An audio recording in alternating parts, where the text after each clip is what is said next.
Hello everyone, welcome back. आज की video में हम बात करेंगे top 5 foreign languages that you should learn in 2024।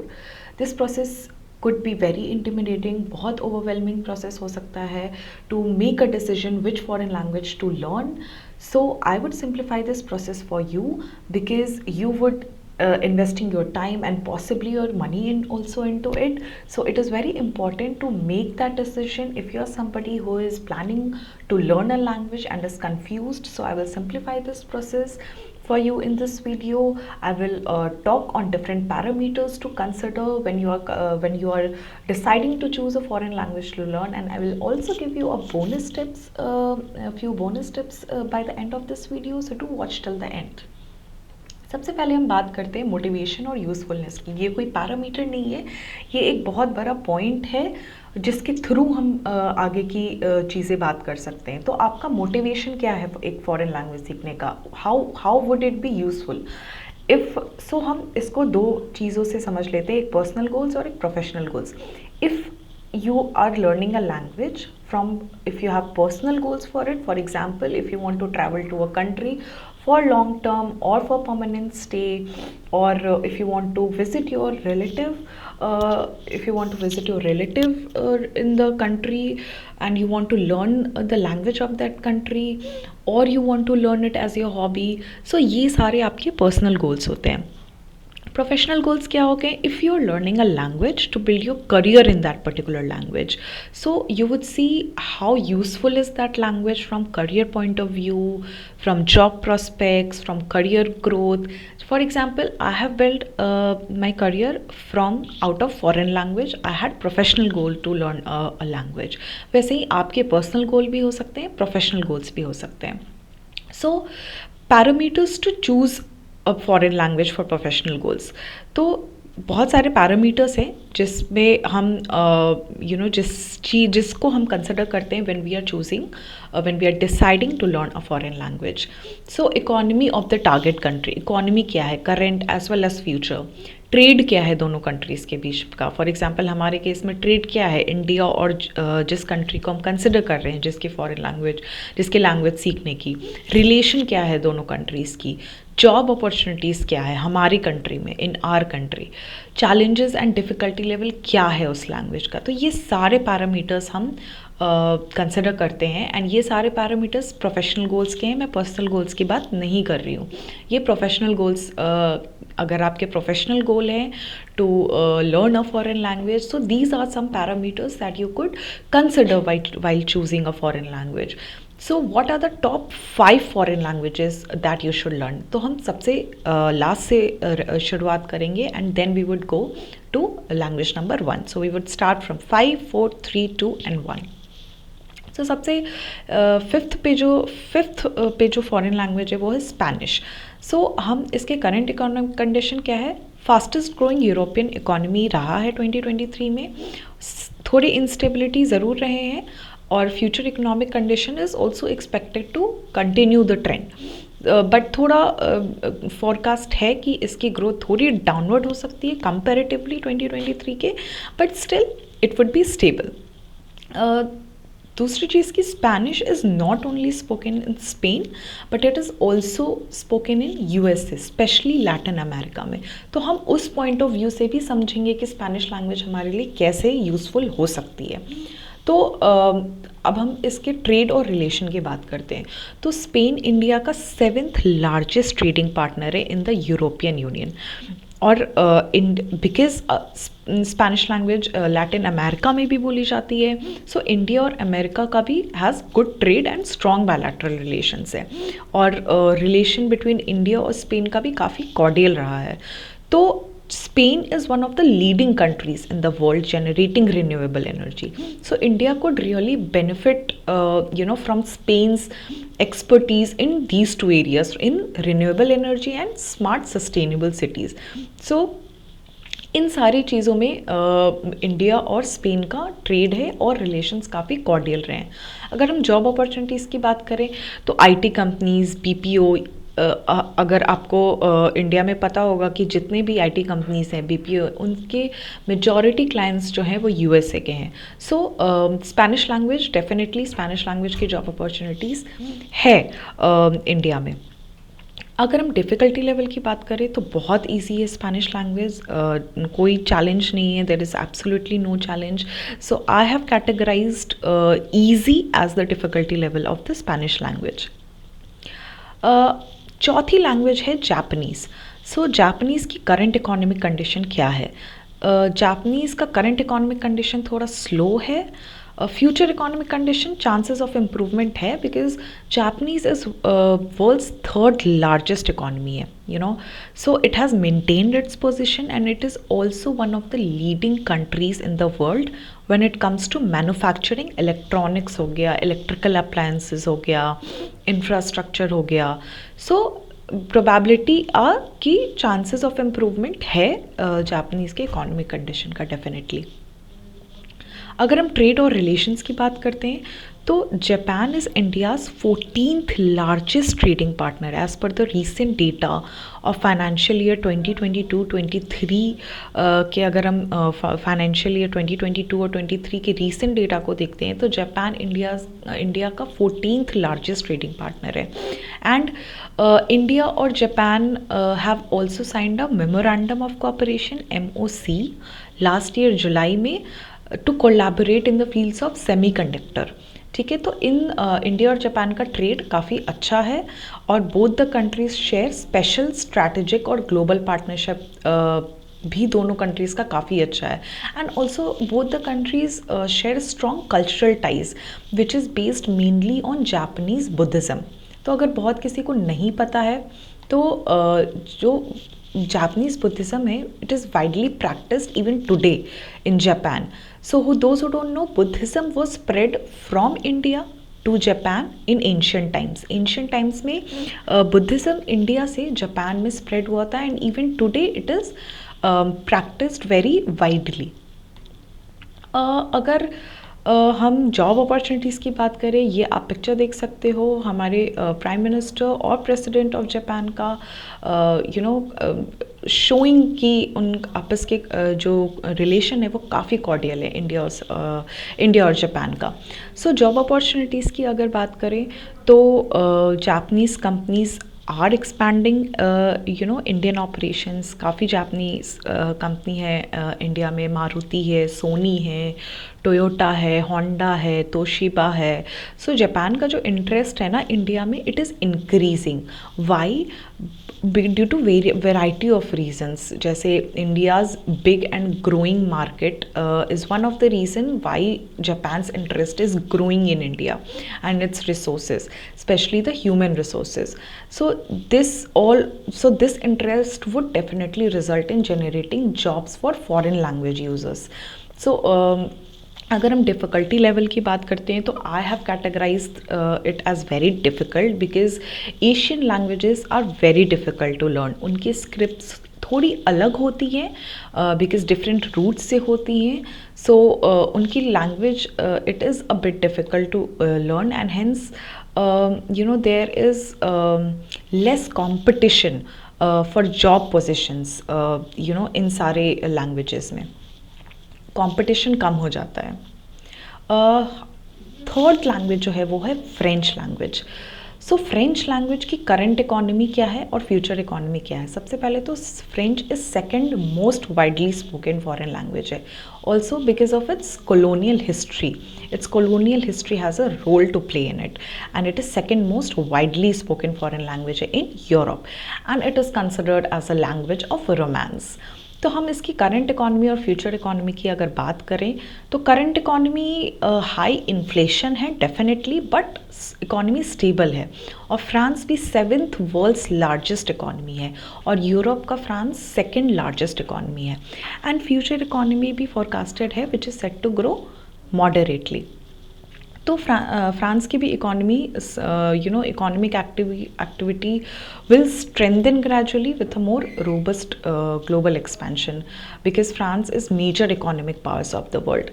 अगर हम जॉब्स की बात करें तो French companies are present in India and French is also a part of most Indian school and college curriculum so French language experts are demanded in India. अगर हम sectors की बात करें तो फ्रांस फैशन इंडस्ट्री में बहुत major इसका dominance है। ट्रैवल टूरिज़्म लग्जरी गुड्स में फ्रांस का बहुत लीडिंग सेक्टर्स हैं ये फ्रांस के। अगर हम ट्रेड और रिलेशन की बात करें तो within the European Union France holds a prominent position as India's fifth largest trading partner और France is second largest arms seller है। रशिया के बाद France is the second largest arms seller to India and bilateral trade जो है between India and France reached a new peak in the financial year 2022 और 23 का जो financial year था ना उसमें जो बायलैटरल ट्रेड था दोनों कंट्री का इंडिया और फ्रांस का that reached a new peak and French companies have been actively involved in the Indian landscape for research and development, जिसको हम R&D भी बोलते हैं, investment and joint ventures. So both the countries have a very strong bilateral trade and इनके आपस के relations भी जो हैं बहुत friendly हैं, they are very supportive of each other. So for example this year's Republic Day French President Emmanuel Macron was the chief guest this year. अगर हम डिफ़िकल्टी लेवल की बात करें तो I have categorised French language as easy although the challenging part is the French pronunciation could be a challenging part इस language में, otherwise the difficulty level is easy. जो second language है is German. मैंने इसके बारे में काफ़ी detail में एक पूरा का पूरा वीडियो बनाया हुआ है, why you should learn German language. I would paste the link in the description, you could go, you could watch, जहाँ पे मैंने बहुत ही डिटेल में उसमें बात की है। यहाँ पे मैं सिर्फ बहुत ब्रीफली पैरामीटर्स के ऊपर ही मैं बात करूँगी। So German language is Germany is world's fourth largest economy and Europe's largest economy है। Germany यूरोप का largest economy और world का fourth largest economy है Germany। अगर हम इकोनॉमी की बात करें तो करंट इकोनॉमी जर्मनी का थोड़ा स्लो है। Germany's economy actually slipped into recession in 2023 and but Germany is taking all measures to bring back its economy on track. तो future economy कैसा होगा जर्मनी का? It will grow moderately and it will definitely become stable. So जैसे आप यहाँ देख सकते हो कि जर्मनी ने क्या मेजर लिया है to improve its economy. Germany has made is all set to try 4 working days. So from 1st February Germany has already started to work a 4-day a week for the next 6 months. Why? To determine if it can improve productivity while keeping employees healthier and happier. So definitely Germany is working on its economy and it will moderately grow and it will become stable in future. अगर हम jobs की बात करते हैं तो German companies है such as हम India में जर्मन कंपनीज़ है सच एज़ फॉक्सवैगन है, मर्सिडीज़ बेंज है, डेमलर है, BMW है, बॉश है, सीमेंस है। So there are lot of job opportunities for German language speakers in German companies in India. तो मेजर इंडस्ट्रीज़ क्या है जर्मनी की? मेजर इंडस्ट्रीज़ है, मशीन बिल्डिंग हो गया, ऑटोमोबाइल्स है, इलेक्ट्रिकल इंजीनियरिंग है, इलेक्ट्रॉनिक्स है, केमिकल्स एंड फूड प्रोसेसिंग है। ये सारे जो हैं वो मेजर इंडस्ट्रीज़ हैं जर्मनी की। Also German language is part of an academic curriculum in more than 500 schools and colleges in India. German languages, more than 500 schools and colleges, German language is part of the academic curriculum, including more than 250 केंद्रीय विद्यालय alone. तो अगर for example अगर आपको government job भी चाहिए तो आप केंद्रीय विद्यालय में भी if you know German language you can teach there, अगर आपको गवर्नमेंट जॉब चाहिए तो। अब हम बात करते हैं ट्रेड और रिलेशन की। तो ट्रेड और रिलेशन कैसा है जर्मनी इंडिया का? तो Germany is India's largest trading partner in Europe.